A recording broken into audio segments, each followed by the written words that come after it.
Hello friends, welcome back to channel of Takshashila physics academy. आज हम लोग थ्योरम ऑफ परपेंडिकुलर एक्सिस की बात करेंगे। लास्ट लेक्चर में हम लोगों ने पैरेलल एक्सिस थ्योरम तक लिया था। ये परपेंडिकुलर एक्सिस थ्योरम भी मोर और लेस उसी चीज़ के लिए यूज़ होता है।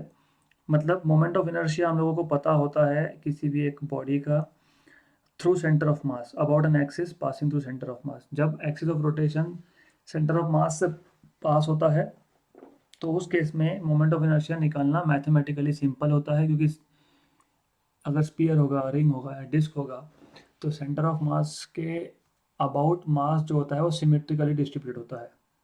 पर हम लोगों को अगर मोमेंट ऑफ इनर्शिया निकालना है about any axis other than axis passing through centre of मास, मतलब सेंटर ऑफ मास से पास होने वाला एक्सिस वो छोड़ के किसी और एक्सिस के अराउंड अगर हमको मोमेंट ऑफ इनर्शिया निकालना है तो हम लोग थ्योरम ऑफ पैरेलल एक्सिस और परपेंडिकुलर एक्सिस का यूज़ करते हैं। तो आज हम देखेंगे परपेंडिकुलर एक्सिस थ्योरम। देखो, स्टेटमेंट मैंने लिख दिया पहले क्योंकि बहुत ज़रूरी है समझना। स्टेटमेंट क्या बोलता है आपका?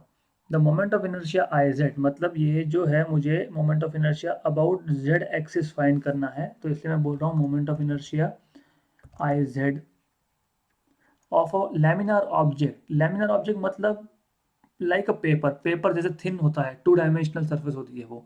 लाइक अ प्लेट ले सकते हो, स्क्वायर प्लेट ले सकते हो, पेपर जैसा ले सकते हो, तो उसको हम लोग बोलते हैं लैमिना। लाइक लैमिनेट, आपने ये वर्ड सुना होगा।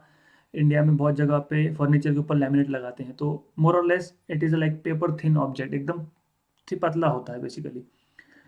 तो हमको मोमेंट ऑफ इनर्शिया किसका निकालना है? लेमिनर ऑब्जेक्ट का अबाउट एन एक्सिस। कौन से एक्सिस के अबाउट? जेड एक्सिस के about, perpendicular to the plane. मतलब हम लोगों को मोमेंट ऑफ इनर्शिया उस एक्सिस के अराउंड निकालना है जो लेमिना को परपेंडिकुलर होगा, राइट।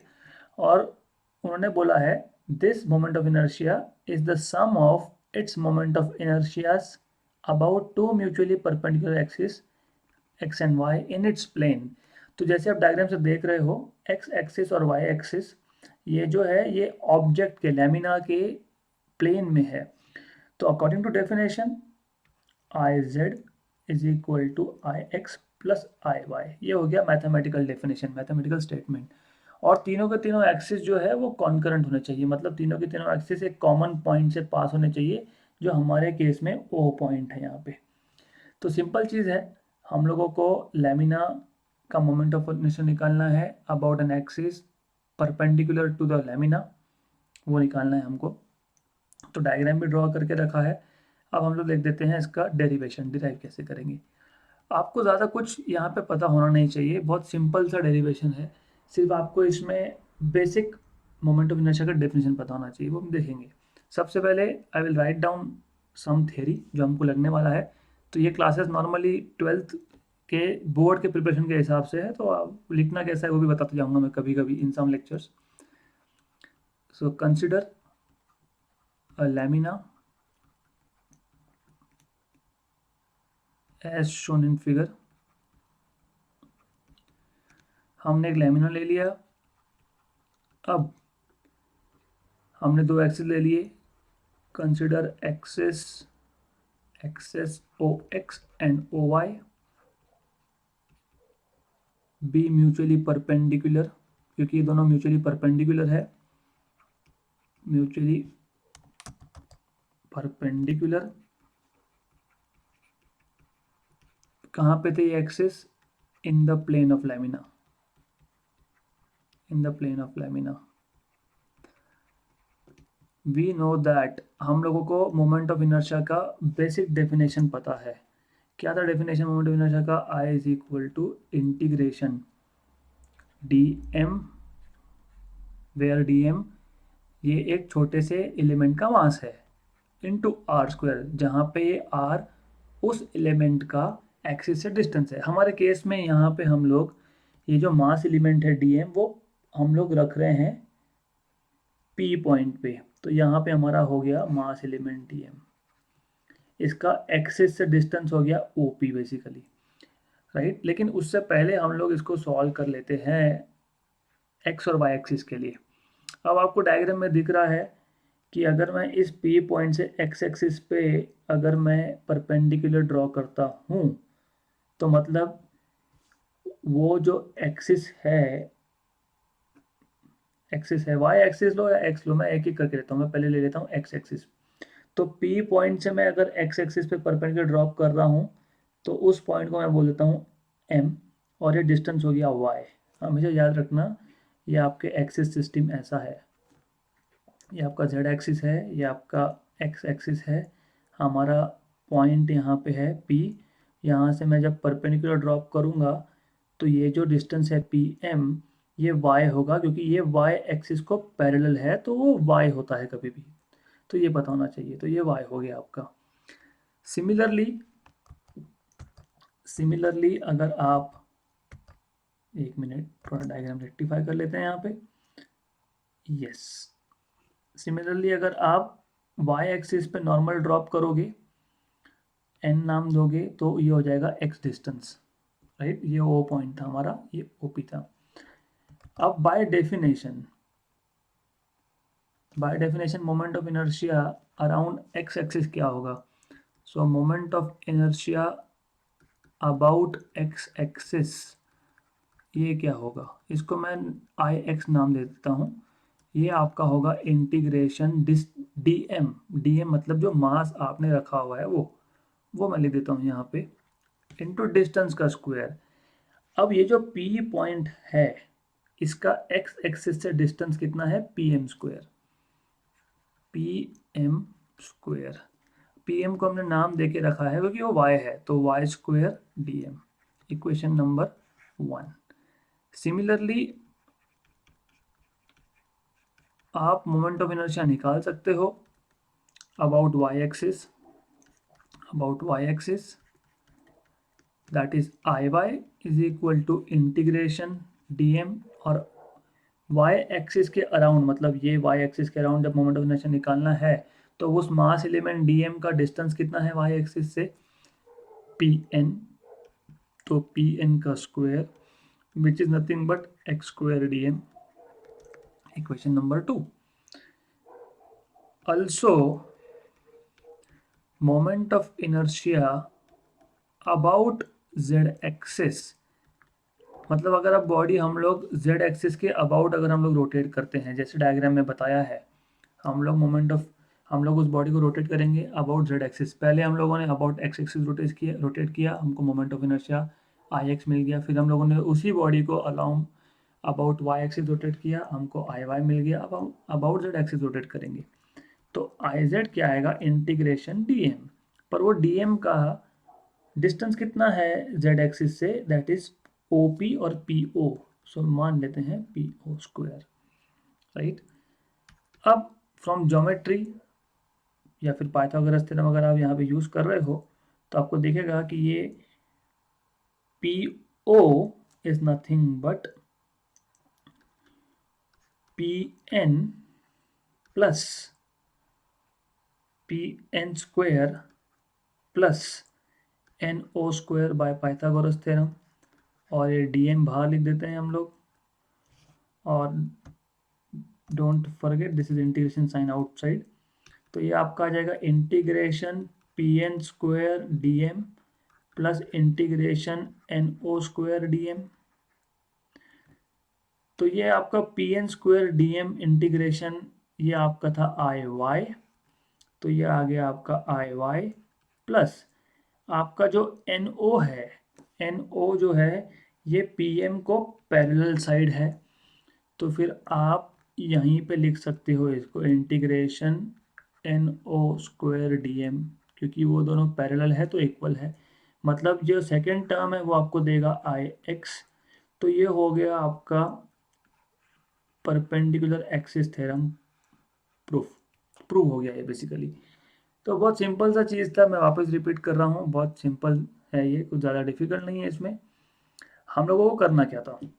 हम लोगों को एक लेमिनार ऑब्जेक्ट दिया है, इसको प्लेन लेमिना भी बोलते हो आप। उसमें से एक एक्सिस पास हो रहा है, वो एक्सिस इस लेमिना को परपेंडिकुलर है। हम उस एक्सिस के अराउंड बॉडी को रोटेट करवाने वाले हैं। तो जब भी रोटेशन की बात होगी तो मोमेंट ऑफ इनर्शिया की बात होगी। तो अब हम लोगों को अराउंड इस Z axis moment of inertia निकालना है। फिर हमने लेमिना के प्लेन में 2 एक्सिस ले लिए x और y, जो म्यूचुअली परपेंडिकुलर है, और हम लोगों ने इस लेमिना पे एक मास एलिमेंट ले लिया dm जो p पॉइंट पे रखा हुआ है।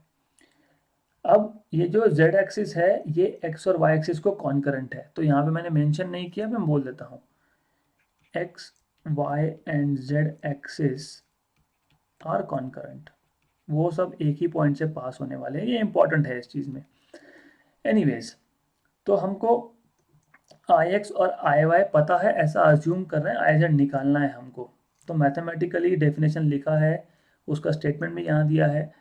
तो by statement iz moment of inertia about an axis perpendicular to the plane of lamina will be equal to the sum of moment of inertias of two mutually perpendicular axis and concurrent with the z axis, so ix plus iy basically. तो बहुत simple सा case था, हम लोगों ने देखा कि उस मास एलिमेंट का डिस्टेंस x एक्सिस से कितना है y, और y एक्सिस से कितना है x। फिर बाय डेफिनेशन हमने देखा moment of inertia about x axis क्या होगा, अगर मैं उस ऑब्जेक्ट को x एक्सिस के अलोंग रोटेट करवाता हूँ तो उसका मोमेंट ऑफ इनर्शिया क्या होगा, integration P M square D M which is integration N O square D M which is integration Y square D M. Similarly y axis के around क्या आएगा, integration P N square D M और which is equal to integration X square D M. Around Z axis क्या आएगा, हमको सिर्फ देखना क्या होता है कि वो मास एलिमेंट का डिस्टेंस कितना है जेड एक्सिस से, कितना है पी ओ। तो यहाँ पे पी पॉइंट है आपका, थोड़ा I will just delete it here so that you can see it better. Okay, तो ये देखो ये डिस्टेंस पी ओ है। ओके, तो P O square D M, लेकिन P O by Pythagoras theorem it is P N square plus N O square D M. फिर हमने separate कर दिया, हमको मिल गया I X plus I Y, तो प्रूव हो गया यहाँ पे। सिंपल सा केस था, इसमें कुछ ज़्यादा है नहीं करने जैसा। सॉरी। ओके, तो अब हमारा अगला टॉपिक जो है, अगला टॉपिक हमारा, हमको अगले टॉपिक में फाइंड करना है angular momentum in terms of moment of inertia. तो हम लोगों को एंगुलर मोमेंटम का इक्वेशन निकालना है। आपको लीनियर मोमेंटम ऑलरेडी पता होना चाहिए, ऐसा अजम्पशन है। Angular momentum in terms of moment of inertia हमको निकालना है, in terms of rotational inertia और मोमेंट ऑफ इनर्शिया। ये बहुत सिंपल है क्योंकि ये आपका मोमेंट ऑफ इनर्शिया का जो हमने डेरिवेशन लिया था उससे कनेक्टेड है। वो कैसा कनेक्टेड है मैं बताता हूँ, it is very simple thing. तो अगर आपको याद होगा, हम लोगों ने बेसिकली एक रिजिड ऑब्जेक्ट लिया था और हमने बोला था कि ये रिजिड ऑब्जेक्ट जो है ये रोटेट हो रहा है about some axis passing through point O. ये जो ऑब्जेक्ट है ये n नंबर ऑफ पार्टिकल से बना हुआ है, m1 m2 m3 m4 mn, इसका हर एक पार्टिकल का मास है और ये कांस्टेंट स्पीड से रोटेट हो रहा है, एंगुलर स्पीड से रोटेट हो रहा है। हर एक पार्टिकल का डिस्टेंस एक्सिस ऑफ रोटेशन से अलग अलग है, r1 r2 and rn and so on so fourth. ये सिचुएशन हमने ली थी। और आपको एक चीज़ और पता होनी चाहिए, बाय डेफिनेशन एंगुलर मोमेंटम क्या होता है। सो पहले हम लोग सिस्टम को डिस्क्राइब कर लेंगे। So consider a rigid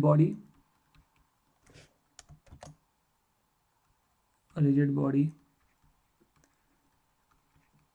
made up of n particles of masses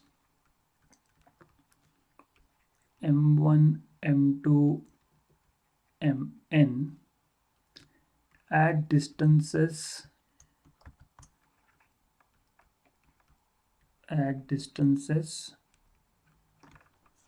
r1 r2 rn about an axis, or from an axis, basically from an axis passing through point O and perpendicular to the plane of the body. ये पता होना चाहिए। अब हमको पता है कि जब भी ये बॉडी रोटेट होगा तो हर एक पार्टिकल जो है सर्कुलर मोशन परफॉर्म करेगा, बॉडी रोटेट होगा लेकिन individual particle circular motion perform करेगा with speed v1 v2 v3। Speed अलग अलग क्यों है? लीनियर स्पीड, एंगुलर स्पीड तो कांस्टेंट है लेकिन लीनियर स्पीड अलग अलग क्यों है आगे देखेंगे हम लोग। Let omega be the constant angular speed of rotation, important है ये constant word, constant angular speed of rotation. क्यों इंपॉर्टेंट है? क्योंकि अगर आप कांस्टेंट स्पीड नहीं लेते हो तो एक्सेलरेशन आता है, अगर एक्सेलरेशन आता है तो फोर्स होना चाहिए, अगर फोर्स आता है तो टॉर्क आएगा रोटेशनल मोशन में, वो नेक्स्ट टॉपिक है तो वो बाद में डिस्कस करेंगे हम लोग। यहाँ पे याद रखो एंगुलर मोमेंटम निकालना है या मोमेंट ऑफ इनर्शिया का डेरिवेशन करना है आपको, जैसे हमने पिछले लेक्चर्स में देखा है, तो आपको एंगुलर स्पीड कांस्टेंट रखना है। But v is equal to R omega, देखो ओमेगा भले कांस्टेंट है लेकिन हर एक का डिस्टेंस अलग अलग है पार्टिकल का, r1 r2 r3, तो इसलिए हर एक पार्टिकल का स्पीड अलग होगा। देयरफॉर पार्टिकल स्पीड्स, जब मैं स्पीड्स बोलता हूँ तो मैं लीनियर स्पीड की बात कर रहा हूँ, विल बी, जहाँ पे एंगुलर स्पीड होगा वहाँ पे स्पेसिफिकली मेंशन किया जाएगा कि वो एंगुलर स्पीड है।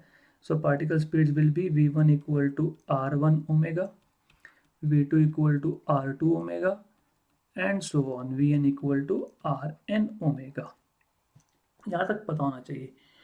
अब मोमेंट ऑफ इनर्शिया का इक्वेशन डिराइव करते वक्त हम लोगों ने एनर्जीज की बात की थी, यहाँ पे हमको एंगुलर मोमेंटम की बात करनी है।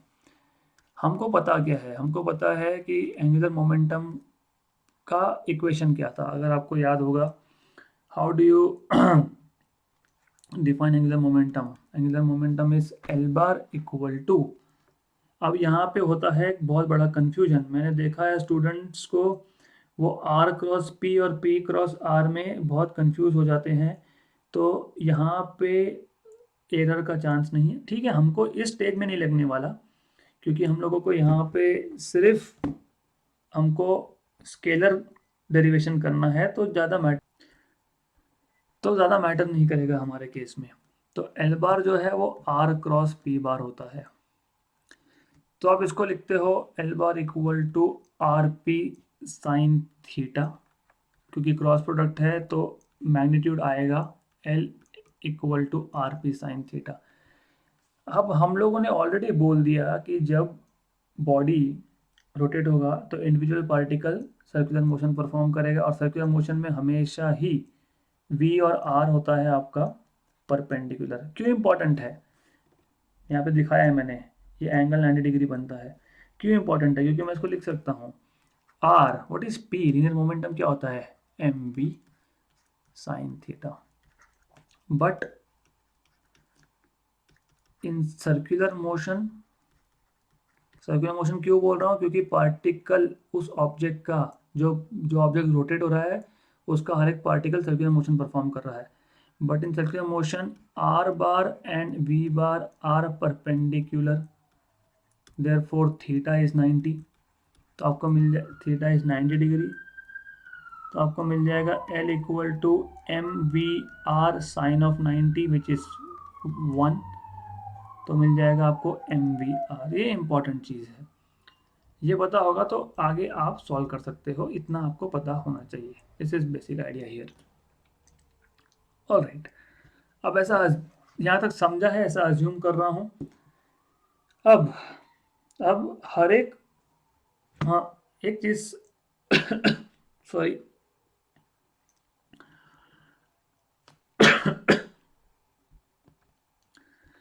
Sorry for the interruption.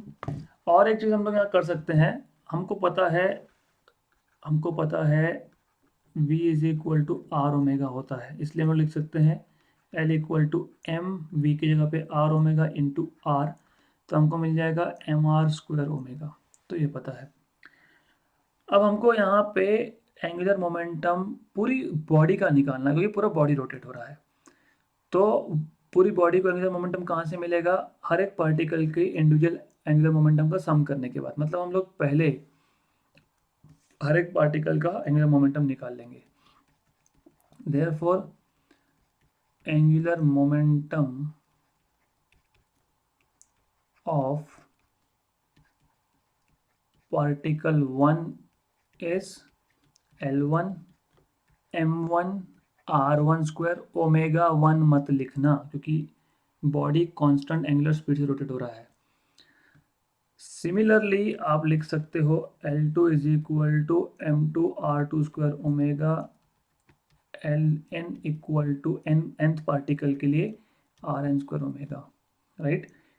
But total angular momentum of rotating body, total angular momentum of rotating body is the sum of